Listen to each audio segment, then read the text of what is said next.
नमस्कार। मैं पूनम वर्मा आज एक कहानी के साथ उपस्थित हूँ। कथा काव्य धारा में ही ये कहानी है और कहानी के लेखक हैं मधुसूदन शर्मा जी। कहानी का शीर्षक है मृग मरीचिका। तो सुनिए कहानी। उत्तर भारत में जून माह के मध्य की दोपहरिया सूरज की रोशनी के सैलाब के साथ साथ उसका सारा ताप भी ले आती हैं। कस्बे से शहर को जाती सूनी और तपती सड़कें प्यास से व्याकुल मुसाफिर को मृग मरीचिका का भ्रम देती हैं। शहरों का हाल तो और भी बेहाल है। तेज गर्मी, चुंधियाई धूप और साथ में भीषण उमस समूचे तन को पसीने से भिगो ही देती है।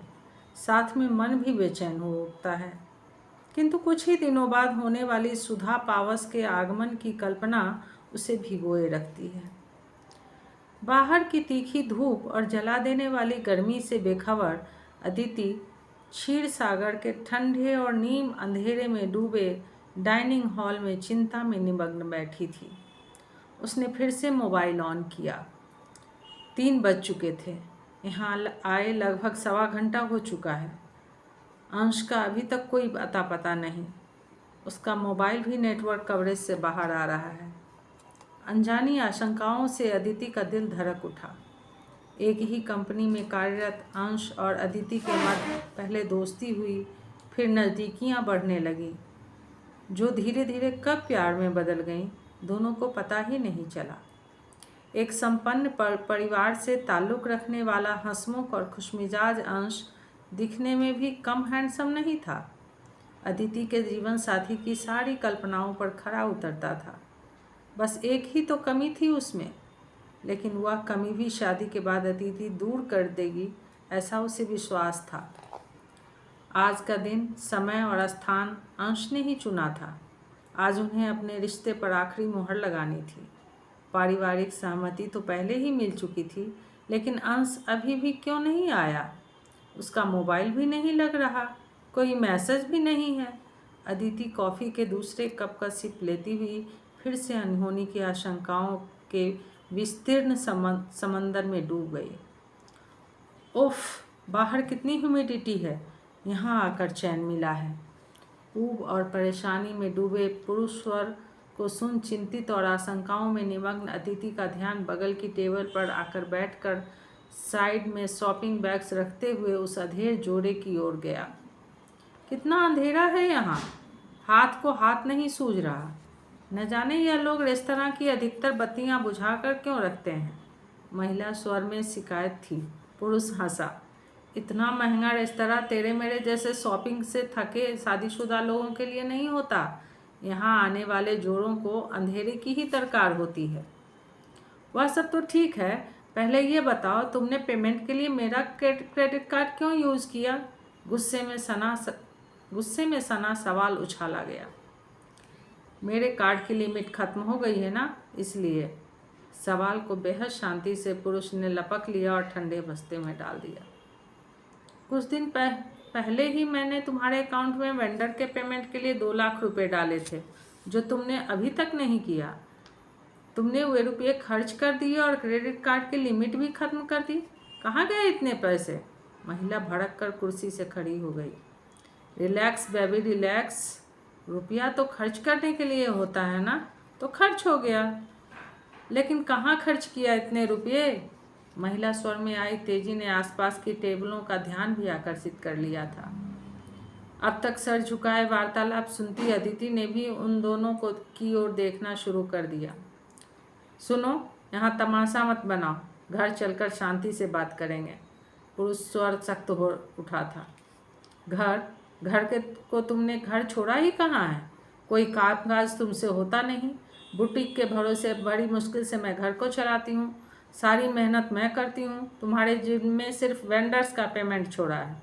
मुझे अभी और यहीं बताओ रुपये कहाँ गए? यार, परसों इंडिया और इंग्लैंड का वनडे मैच था ना, इंडिया के जीतने की पूरी गारंटी थी। उसी पर सारे रुपये लगा दिए। सोचा जीत गया तो तुम्हें नई गाड़ी गिफ्ट दूंगा। बदकिस्मती से इंडिया हार गया और मेरे रुपये डूब गए। महिला सर पकड़कर धम्म से कुर्सी पर बैठ गई। उसकी धीमी धीमी सुबकियाँ वातावरण में फैलने लगी। पुरुष चुपचाप अपने मोबाइल में कुछ देखने लगा। कुछ देर बाद रूंधे हुए शब्द बाहर निकलने लगे। पापा पहले से जानते थे कि तुम्हें जुए सट्टे का शौक है। मुझे उन्होंने बहुत समझाया था, लेकिन प्यार में अंधी मैं सोचती रही कि शादी के बाद तुम्हारी ये आदत छुड़वा दूंगी। कितनी गलत थी मैं। अच्छी खासी तुम्हारी बैंक में नौकरी थी, वहाँ से भी रुपये गबन कर सट्टे में लगा दिए। अपने गहने बेचकर बैंक के रुपये लौटाकर तुम्हें जेल से तो बचा लिया, लेकिन तुम्हारी नौकरी नहीं बचा पाई। पुरुष ने अपनी निगाहें मोबाइल से नहीं हटाई। टेबल अटेंडेंट के आने पर धीमे से स्वर में उसने कॉफ़ी का ऑर्डर दिया, जो कुछ देर बाद आ गई। अब दोनों के बीच की बातचीत बहुत धीमी थी, चाहकर भी अदिति नहीं सुन पाई। कुछ ही देर में दोनों पति पत्नी अपनी अपनी कॉफ़ी खत्म कर वहाँ से चले गए। अदिति ने फिर से अंश को फ़ोन लगाया। इस बार रिंग जा रही थी। फ़ोन उठा लिया गया। अंश, तुम्हारा फ़ोन आउट ऑफ नेटवर्क क्यों आ रहा था? सॉरी यार, मैं रेस्तरां के बेसमेंट में था, वहाँ नेटवर्क नहीं आता। अंश की आवाज़ में एक लहराहट थी, जिसका कारण अदिति से छुपा नहीं था। कितनी देर में यहाँ पर आ रहे हो? बस 10 मिनट में पहुँचता हूँ। वास्तव में 10 मिनट बाद क्षीर सागर के गेट पर अंश खड़ा उस नीम अंधेरे में अदिति को ढूंढने का प्रयास कर रहा था। कुछ ही देर में दोनों आमने सामने बैठे थे। तुम लेट कैसे हो गए? सॉरी बॉस, घर से निकला तो सामने ही विक्रम मिल गया।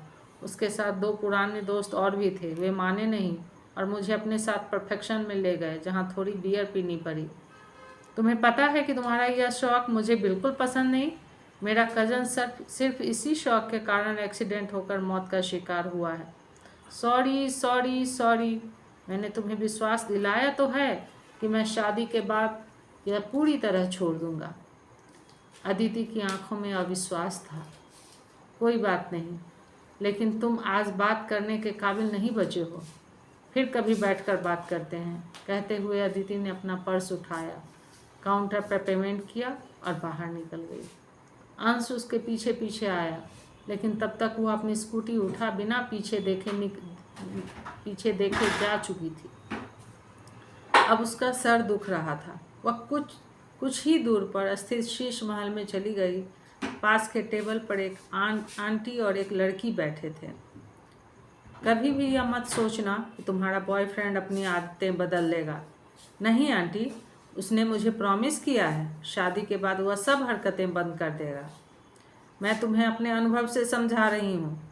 अगर किसी से शादी करो तो यह मान कर चलो कि जो वह आज है वही मरते दम तक रहेगा।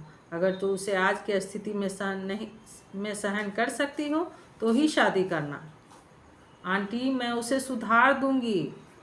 मैंने भी यही गलती की थी। इंसान का बच्चा कोई मौसम नहीं जिसका बदलना अपरिहार्य हो। आज शादी के 30 साल बाद भी मेरा हस्बैंड इधर उधर मुंह मारने की आदत नहीं छोड़ पाया। अदिति चुपचाप दोनों की बातें सुन रही थी। कुछ देर बाद उसने अंश को फ़ोन लगाया। सॉरी अंश, मैं आज के बाद तुमसे नहीं मिलना चाहती। दोबारा संपर्क करने का प्रयास मत करना। और उसने फ़ोन काट दिया। 2 ही मिनट बाद अंश का फ़ोन अदिति ब्लॉक कर चुकी थी। ये कहानी थी मृगमरीचिका, जो मधुसूदन शर्मा राजस्थान से हैं, उनकी कहानी थी। ये बहुत प्यारी कहानी थी और मुझे इच्छा हुई मैं इसको पढ़ के सुनाऊं।